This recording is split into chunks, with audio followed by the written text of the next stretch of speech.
तो जय हिंद प्यारे बच्चों, मैं आपका बायोलॉजी एजुकेटर साहिल कुमार। स्वागत है मेरे channel Eno dot by education में। तो जैसे कि हम पिछले वीडियो में 12th बायोलॉजी का चैप्टर नंबर फर्स्ट बोले तो जीवों में जनन रिप्रोडक्शन इन ऑर्गेनिज्म समाप्त कर दिए थे। तो आज के वीडियो में हम स्टार्ट करने वाले हैं 12th बायोलॉजी का चैप्टर नंबर सेकेंड, जिसका नाम है बाबू पुष्पीय पादपों में लैंगिक जनन। क्या नाम है जी? पुष्पीय पादपों में लैंगिक जनन, जिसका नाम जिसे हम लोग sexual reproduction in flowering plants कहते हैं। ओके, चलिए हम सबसे पहले समझते हैं बाबू कि इस चैप्टर में पढ़ना क्या है। यानी पुष्पीय पादपों में लैंगिक जनन जो चैप्टर के नाम है, इस चैप्टर में हमको पढ़ना क्या है। तो सुनो, इस चैप्टर में पुष्पीय पादपों के बारे में पढ़ना है। पुष्पीय पादपों में लैंगिक जनन कैसे होता है, कौन कौन से अंग सहायता करते हैं, उस अंग का कार्य क्या होती है, उस अंग की संरचना क्या होती है, ये पूरे प्रक्रिया को हम इस चैप्टर में पढ़ेंगे। यानी पुष्पीय पादपों में लैंगिक जनन जो चैप्टर है, इस चैप्टर में हम पढ़ेंगे। समझ में आ गया? चलिए, तो इस चैप्टर में हम सबसे पहला पॉइंट, सबसे पहला बिंदु किसके बारे में पढ़ें? तो सबसे पहला पॉइंट, सबसे पहला बिंदु हम पुष्प के बारे में पढ़ते हैं। किसके बारे में? सबसे पहला पॉइंट किसके बारे में? पुष्प के बारे में, फ्लावर के बारे में। किसके बारे में पढ़ेंगे जी? पुष्प यानी फ्लावर। अगर आपसे पूछ ले बाबू कि पुष्प किसे कहते हैं, फ्लावर किसे कहते हैं, तो क्या जवाब दोगे? पुष्प देखे हैं ना प्यारे, फ्लावर देखे हैं ना? हाँ, तो अगर आपसे पूछ ले कि पुष्प क्या है, फ्लावर क्या है, तो क्या जवाब दोगे? तो हम आपसे 1 मिनट समय लेते हैं प्यारे, और पुष्प को बिल्कुल इजी तरीका से, बिल्कुल आसान तरीका से हम समझाते हैं। चलिए हम समझते हैं। देखो बाबू, पुष्प जो होता है, हम पुष्प को समझ रहे हैं कि पुष्प क्या है। ये पुष्प जो होता है, ये पुष्प सभी पौधों में नहीं उगते हैं। तो किसमें उगते हैं? तो पुष्प जो होता है बाबू, केवल आवृतबीजी पौधों में उगते हैं। एंजियोस्पर्म प्लांट में उगते हैं। किसमें? आवृतबीजी पौधों में उगते हैं। याद रखना, पुष्प केवल किसमें? तो पुष्प केवल आवृतबीजी पौधों में। किसमें जी? आवृतबीजी पौधों में उगते हैं। एंजियोस्पर्म प्लांट में उगते हैं। किस में उगते हैं? आवृतबीजी पौधा में उगते हैं, एंजियोस्पर्म प्लांट में उगते हैं। पहला पॉइंट समझ में आ गया कि पुष्प केवल किसमें? आवृतबीजी पौधा में। अब कहेंगे कि आवृतबीजी पौधा क्या है। सुनो प्यारे, आवृतबीजी पौधा वैसे पौधा को कहते हैं, या उस पौधा को कहते हैं जिसका बीज किसी आवरण से ढका हुआ होता है या फलों के भीतर पाया जाता है। जिसका बीज किसी आवरण से ढका हुआ हो, या तो उसका बीज फलों के भीतर हो, तो उस प्रकार के पौधा को हम लोग आवृतबीजी पौधा कहते हैं।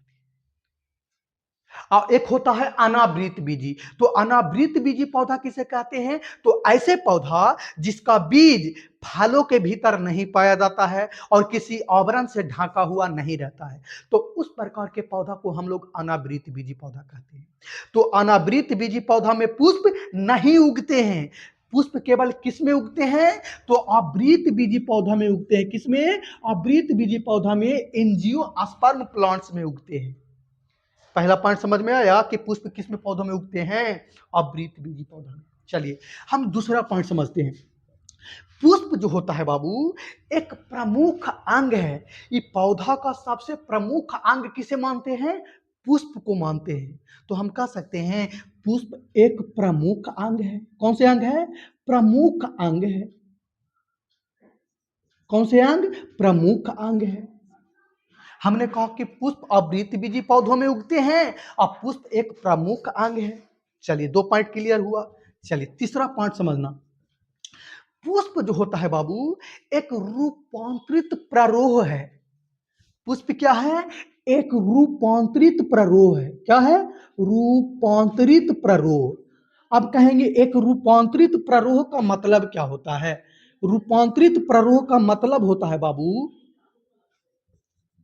समझ चाहते हैं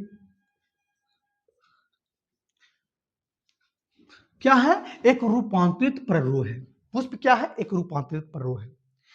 अब रूपांतरित प्ररोह का मतलब क्या होता है? चलिए समझते हैं। देखो, अगर पेड़ पौधा की हम बात करते हैं बाबू, तब पेड़ पौधा को मुख्य रूप से दो भागों में बांट दिया गया है। पेड़ पौधा को मुख्य रूप से कितने भागों में? दो भागों में। पहला मूलरोह और दूसरा प्ररोह। पहला मूलरोह और दूसरा प्ररोह।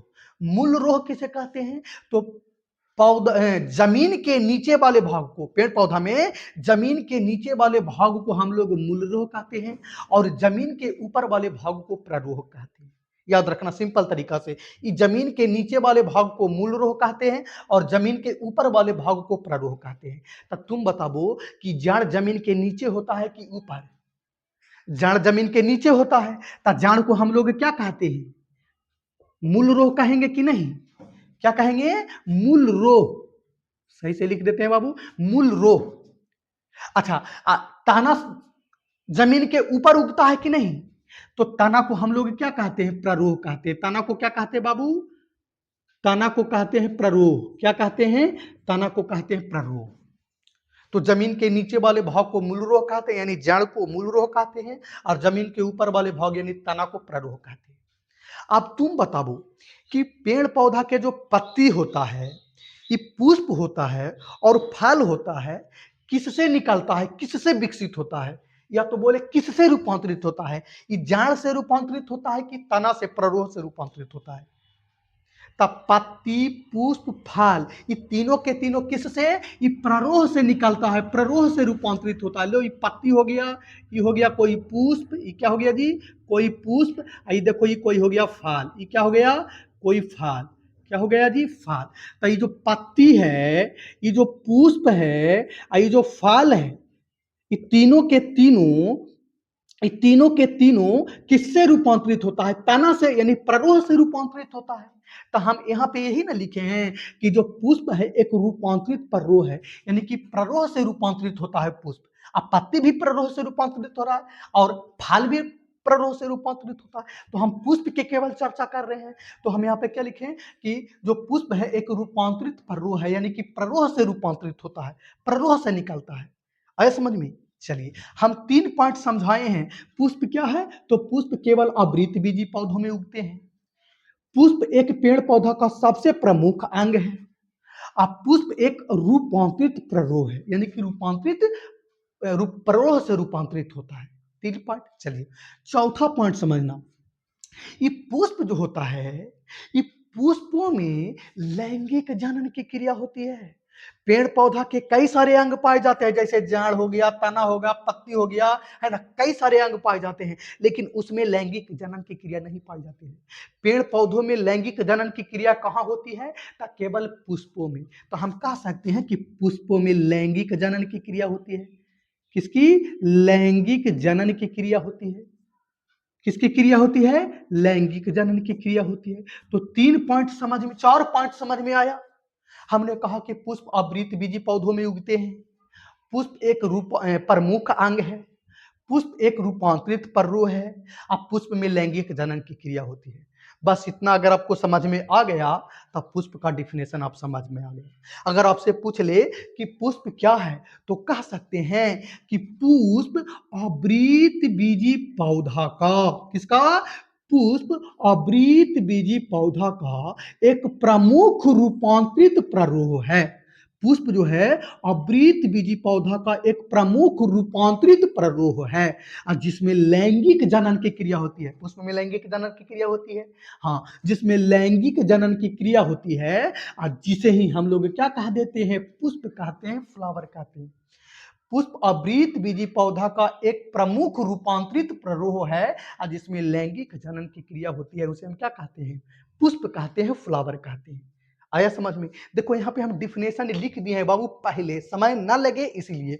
चलिए, अगर आपसे पूछ ले कि पुष्प क्या है, फ्लावर क्या है, तो पुष्प आवृतबीजी पौधा का एक प्रमुख रूपांतरित प्ररोह है, जिसमें लैंगिक जनन की क्रिया होती है, जिसे हम या उसे हम पुष्प या फ्लावर कहते हैं।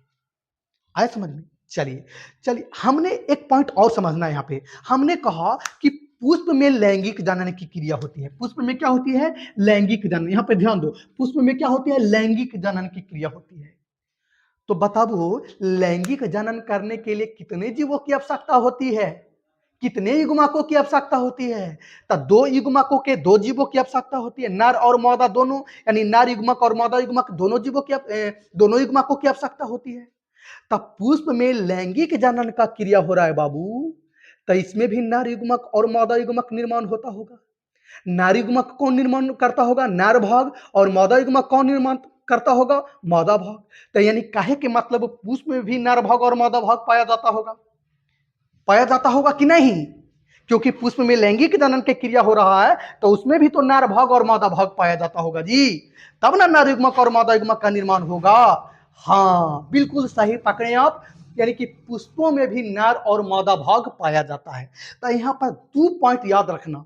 हालांकि नर भाग किसे कहते हैं, मादा भाग किसे कहते हैं, डिफिनेशन हम आगे पढ़ावेंगे, अगला वीडियो में पढ़ावेंगे। इसका संरचना हम अगला वीडियो में पढ़ावेंगे। लेकिन यहाँ पे 2 पॉइंट आप याद रखना कि पुष्पों में लैंगिक जनन की क्रिया होती है, पहला पॉइंट याद रखो।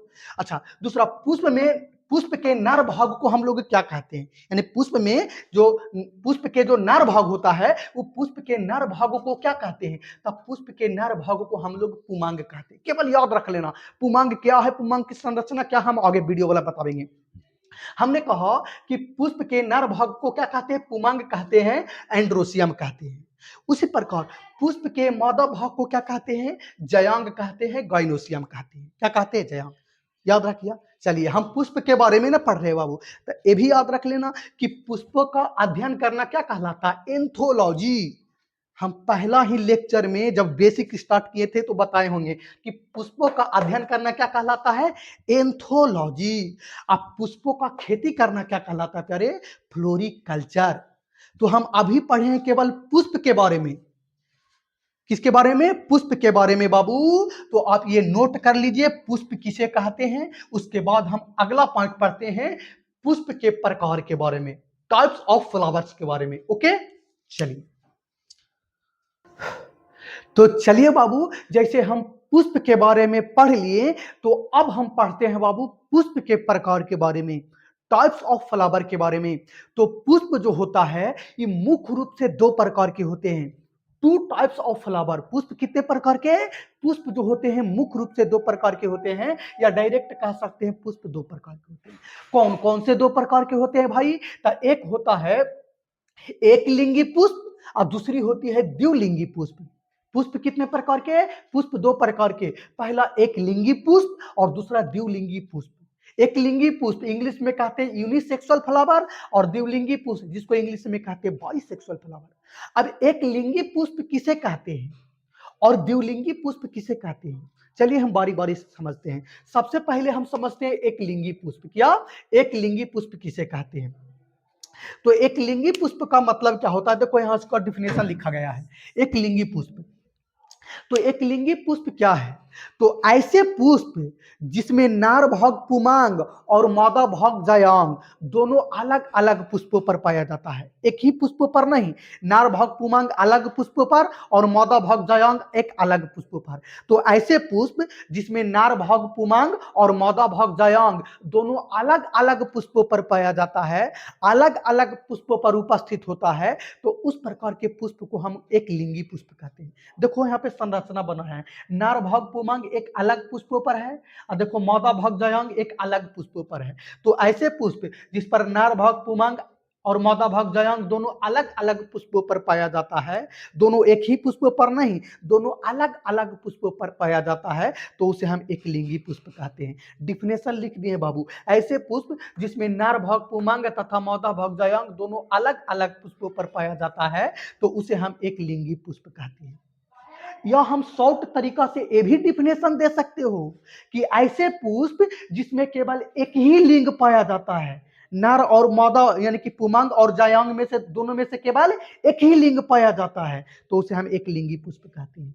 ऐसे पुष्प जिसमें केवल एक ही लिंग पाया जाता है और उसे हम एक लिंगी पुष्प कहते हैं। और कौन कौन से एक लिंगी पुष्प होता है बाबू? तो नारियल है, खजूर है, करेला है, खीरा है, पपीता है, तरबूज है, मक्का है, लौकी है। तो इन सभी के पौधा के पुष्प जो होते हैं एक लिंगी होते हैं। याद रखिएगा, कई बार ऑब्जेक्टिव देकर ऑब्जेक्टिव में पूछ लिया जाता है कि एक लिंगी पुष्प निम्न में से कौन है, तो आप इसको याद रखिएगा। चलिए हम दूसरा पढ़ेंगे, द्विलिंगी पुष्प यानी बाइसेक्सुअल फ्लावर। तो द्विलिंगी पुष्प का मतलब क्या? तो ऐसे पुष्प जिसमें नर भाग पुमांग और मादा भाग जयांग दोनों एक ही पुष्पों में पाया जाता है, दोनों एक ही पुष्प पर पाया जाता है, तो उसे हम द्विलिंगी पुष्प, यानी कि ऐसे पुष्प जिसमें नर भाग पुमांग और मादा भाग जयांग दोनों एक ही पुष्प पर पाया जाता है, दोनों एक ही पुष्प पर उपस्थित होता है, तो उस प्रकार के हम पुष्प को हम द्विलिंगी पुष्प कहते हैं। डिफिनेशन लिखा गया है, ऐसे पुष्प जिसमें नर भाग पुमांग तथा मादा भाग जयांग दोनों एक ही पुष्प पर पाया जाता है, तो उसे हम द्विलिंगी पुष्प यानी बाइसेक्सुअल फ्लावर कहते हैं। अब द्विलिंगी पुष्प कौन कौन सा है? तो सरसों, गुड़हल, मटर, गुलाब, टमाटर, बैगन, लिली, ये सब के जो पुष्प होते हैं द्विलिंगी होते हैं। तो एक लिंगी पुष्प और द्विलिंगी पुष्प याद रखिएगा, कई बार ऑब्जेक्टिव में पूछा गया है। चलिए आप नोट कर लीजिए बाबू अच्छी तरह से। तो आज का वीडियो आज का क्लास इतना ही रहेगा और नेक्स्ट क्लास में मिलते हैं।